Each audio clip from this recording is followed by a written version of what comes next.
All right, here's one. This is my good old friend, Fred Gold. He used to sell us for Victoire. Remember Victoire Imports? Yep. And he's sort of retired, but he still likes finding interesting wines.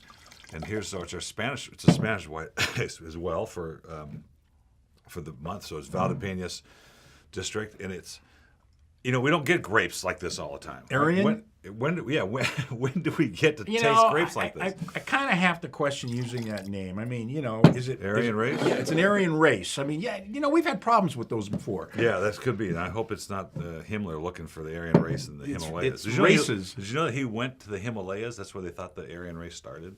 No, I didn't. Himmler. I'm like want to go to his castle, which is in the northeast of Germany, where they now make a museum out of it. This is really a spectacular wine, and it's just got some very unique flavors to it.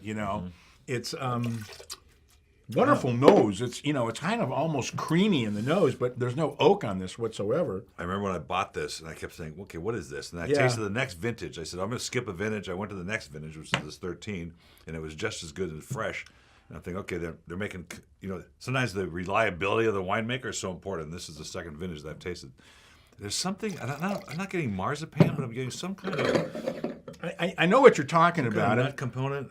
And I'm getting a little grapefruit zest. Not grapefruit, but grapefruit zest. And some. You're right. There's a nuttiness in there, but it's not like any nut I can figure out. It's very odd. Hazelnut just before the finish. But it's like slightly toasted nuts. I don't know. Yeah. But anyway, whatever it is, it's delicious. And this got a really snappy finish. I mean, you talk about nice, crisp acidity. This has got it. $17.99 on the shelf, $6.99 at a reorder price. You can't buy a wine, I guess, for $7. Who are you kidding? Oysters, absolutely, just incredible. Now, if I can get Sandra to eat oysters, because she's allergic to shellfish. Well, probably not a good idea. The only reason why you might want to have her eat oysters is to get rid of her. Think it'll go with this?